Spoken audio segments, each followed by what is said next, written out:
చర్యలు కూడా చేపడతానని తమరి ద్వారా గౌరవ సభ్యులకు తెలియజేస్తున్నాను అధ్యక్ష. ఇక గిరిజన ప్రాంతం, అడవి ప్రాంతం ఏదైతే తరతరాల నుంచి అడవి ప్రాంతంలో నివసించే వాళ్ళకి, ఇందాక మిత్రులు అది నా సొంత ఉమ్మడి ఖమ్మం జిల్లాలో కూడా సమస్య ఉంది, అటు ఆదిలాబాద్లో ఉంది, అటు కరీంనగర్లో ఉంది. ఈ అటవీ ప్రాంతంలో గతం నుంచి నివసించే స్థలాలలో అక్కడ ఫారెస్ట్ వారితో కొన్ని ప్రాంతాల్లో ఇబ్బంది ఉన్నమాట వాస్తవం.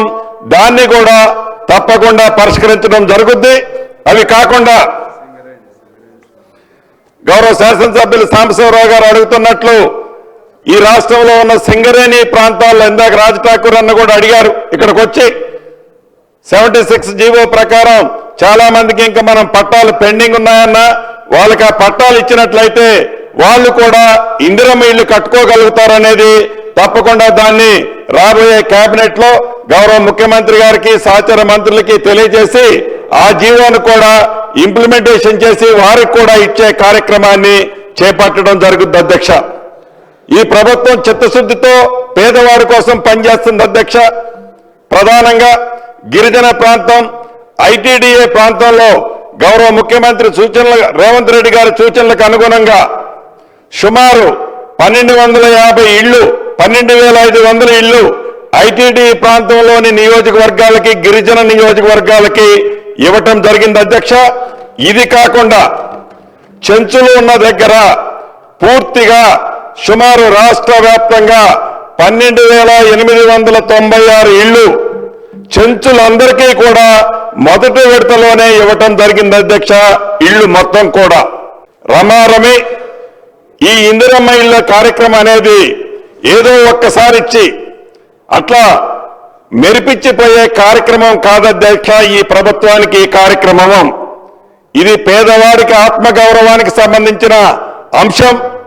గౌరవ ముఖ్యమంత్రి రేవంత్ రెడ్డి గారు కానీ, కేబినెట్ సహచరులు కానీ, ఈ ప్రభుత్వంలో ఉన్న ప్రతి వాళ్ళు ఇందిరమ్మ ఇళ్లు అనేది రాష్ట్ర ప్రభుత్వం, ఈ ప్రభుత్వం ప్రత్యేకంగా చూస్తుంది అధ్యక్ష. ఈ మార్చి తర్వాత ఎక్కువ మంది సభ్యులు ఇక్కడ అడిగారు, మా నియోజకవర్గంలో ఇంకా మాకు ఒక 2,000 ఇస్తే బాగుండు, 3,000 ఇస్తే బాగుండు, 5,000 ఇస్తే బాగుండు అని గౌరవ మా సహచర సభ్యులు చాలా మంది అడిగారు. నిజం అధ్యక్ష, వారు అడిగే దాంట్లో నిజముంది అధ్యక్ష. ఆనాటి 10 సంవత్సరాలలో సంవత్సరానికి 1,00,000 ఇల్లు చొప్పున ఇచ్చి ఉంటే ఆనాటి ధనిక తెలంగాణ రాష్ట్రంలో పేదవాడి ఆత్మగౌరవానికి చిహ్నంగా ఉండే ఇల్లు ఒక 10 లక్షల ఇల్లు కట్టి ఉండేవాళ్ళు అధ్యక్ష.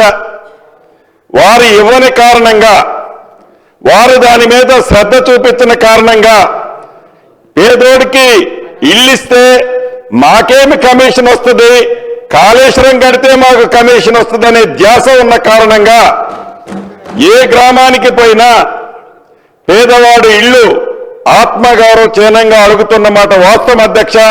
అది తమరి నియోజకవర్గం కానీ, గౌరవ ముఖ్యమంత్రి రేవంత్ రెడ్డి గారి నియోజకవర్గం కానీ, ఆ శాఖ మంత్రి అయిన నా నియోజకవర్గంలో కూడా ఈ ఇబ్బంది అన్నమాట వాస్తవం అధ్యక్ష. ఇబ్బంది కాదు, అది నిజం. ఈ ప్రభుత్వం ఇంకా 3 విడతల్లో ఏప్రిల్లో, మార్చి తర్వాత ఏప్రిల్లో మరొక విడత ఇవ్వబోతున్నాం అధ్యక్ష. ఇలా ప్రతి ఏప్రిల్లో విడతల వారీగా అర్హులైన ప్రతి పేదవాడికి ఈ ప్రభుత్వం చిత్తశుద్ధితో ఇల్లిచ్చే కార్యక్రమాన్ని చేపట్టడం జరుగుతుంది.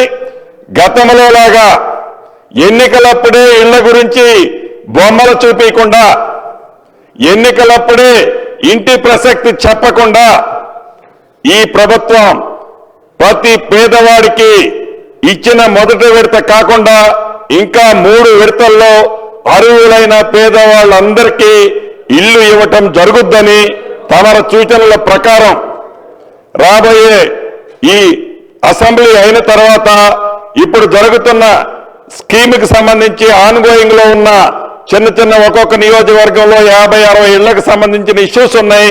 వాటన్నిటినీ రెక్టిఫై చేయడంతో పాటు 2 BHKకి బేసిజానికి పోకుండా ఏ స్థాయిలో ఇళ్లు కట్టి ఉన్నా వాటిని బెనిఫిషరీని ఫైనల్ చేయించి దానికి రిమైనింగ్ బ్యాలెన్స్ ఆనాటి ప్రభుత్వంలో చేసిన పేమెంట్ పోను మిగిలిన పేమెంట్ ఇల్లు స్థలము లేని నిరుపేదలకు ఇవ్వటం జరుగుద్దని, అదే రకంగా ఆనాడు ఇందిరమ్మ ప్రభుత్వం అంటే రాష్ట్ర విభజనకు ముందు అది వైఎస్ రాజశేఖర రెడ్డి గారు కావచ్చు, ఆ తర్వాత వచ్చిన ముఖ్యమంత్రులు కావచ్చు, చాలా గ్రామాల్లో ఆనాటి ఇందిరమ్మ ప్రభుత్వం ఉన్నప్పుడే పేదవాళ్ళకి ఇళ్ల స్థలాలు ఇచ్చింది అధ్యక్ష. ఆ ఇచ్చిన ఇళ్ల స్థలాలు ఇందాక మిత్రులు చెప్పినట్టు కొంతమంది ఆ పింక్ కలర్కి సంబంధించిన వాళ్ళు మళ్ళీ రికార్డులు మార్పించుకొని ఆ ఇళ్ల స్థలాన్ని మళ్ళీ వారు వ్యవసాయ భూములుగా మార్చుకున్న సందర్భాలు నా దృష్టికి కూడా కొన్ని వచ్చాయి. అటువంటి స్థలాలన్నిటినీ మళ్ళీ డిమార్కేషన్ చేపించి మళ్ళీ ప్లాటింగ్ చేయించి అక్కడ మీది ఏ పార్టీ అని అడగకుండా అర్హులైన నిరుపేదలు ఇళ్ల స్థలం లేని ప్రతి ఒక్కరికి కూడా అక్కడ ఇవ్వటం జరుగుద్ది. అవి కాకుండా ఇంకా గ్రామీణ ప్రాంతాల్లో ప్రభుత్వ స్థలాలు రెడీమేడీగా ఎక్కడైనా ఇళ్ల స్థలానికి యోగ్యమైన భూములుంటే తప్పకుండా గుర్తిస్తే వాటి మీద కూడా ప్రభుత్వం పాజిటివ్గా ఇళ్ల స్థలాలు ఇవ్వడానికి పాజిటివ్గా స్పందిస్తుందని కూడా తమరి ద్వారా గౌరవ సభ్యులందరికీ తెలియజేస్తూ, చివరిగా మీ ద్వారా సభలో ఉన్న సభ్యులతో పాటు రాష్ట్రంలో ఉండే సభ్యులతో పాటు ఈ సభలో రాని సభ్యులకు కూడా తెలియజేయదలుచుకున్న అధ్యక్ష, ఇది పేదవాడి ప్రభుత్వం. ఆత్మగౌరవంగా చూసే ఇందిరమ్మ ఇళ్ల కార్యక్రమంలో తల తాకట్టు పెట్టైనా పేదవాడి ఆత్మగౌరవానికి సంబంధించిన ఈ అంశం విషయంలో ఈ ప్రభుత్వం గౌరవ ముఖ్యమంత్రి రేవంత్ రెడ్డి గారి ఆలోచనలకు అనుగుణంగా, ఫైనాన్స్ మంత్రి భట్టి గారి ఆలోచనలకు అనుగుణంగా ఇందిరమ్మ ఇళ్లు ఇచ్చే కార్యక్రమాన్ని ఎప్పుడు ఏ నిమిషం కూడా సెకండ్ థింకింగ్ థాట్ కూడా ఉండదని తమరి ద్వారా సభ్యులకి రాని సభ్యులకి కూడా తెలియజేస్తూ తమరి అనుమతితో సెలవు తీసుకుంటున్నాను అధ్యక్ష.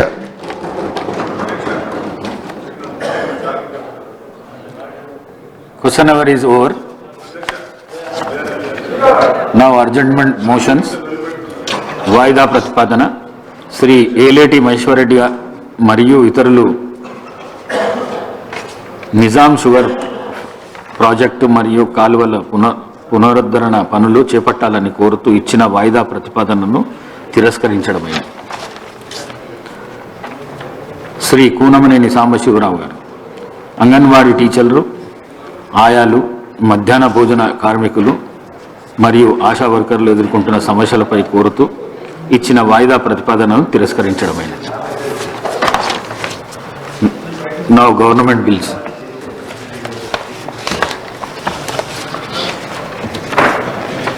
గౌరవ మంత్రి గారు రెండు బిల్స్ సేమ్ ఉన్నాయి.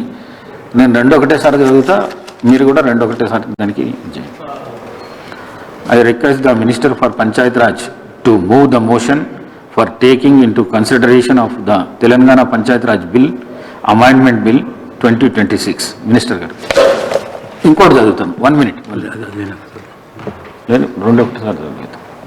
I request the Minister for Panchayat Raj to move the motion for taking into consideration the Telangana Panchayat Raj Second Amendment Bill 2026.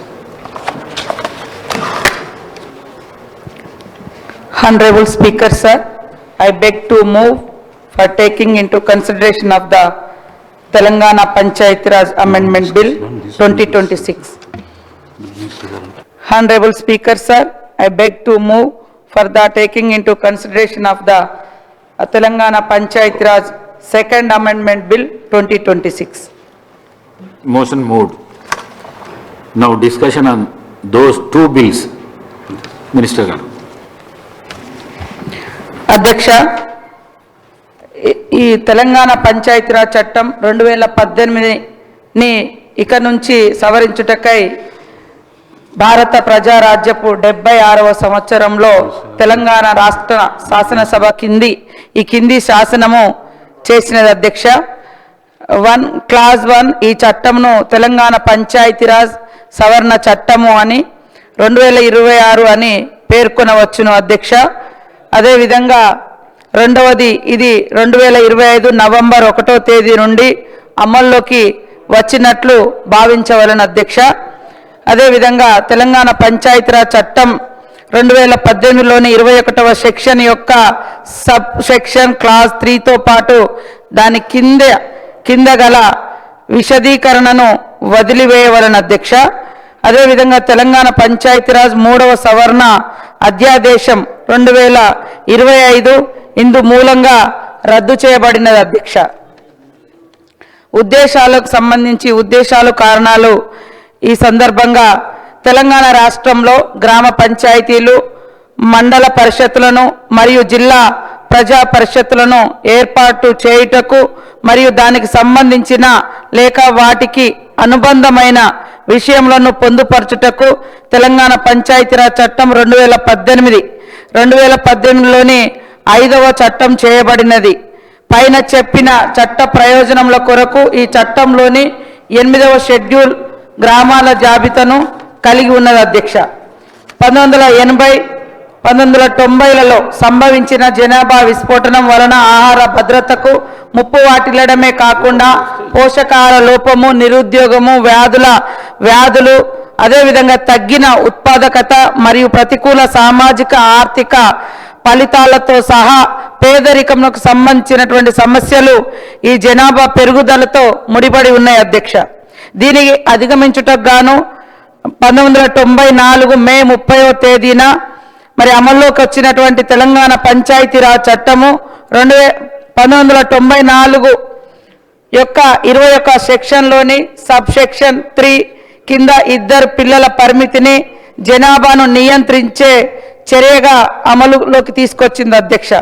2 సంతానం ఉండడం వలన ఇద్దరు సంతానం ఉండాలనే నియమాన్ని అమలు చేసిన 30 సంవత్సరాల తర్వాత ప్రభుత్వము జనాభా విధానాన్ని సమీక్షించి తెలంగాణలోని గ్రామీణ ప్రాంతాలలో సంతానోత్పత్తి రేటు 1.7 చొప్పున సంతానము కలిగి ఉన్నది అధ్యక్ష. ఇది సంతానోత్పత్తి భర్తీ చేయగల స్థాయి కంటే తక్కువగా ఉన్నది అధ్యక్ష.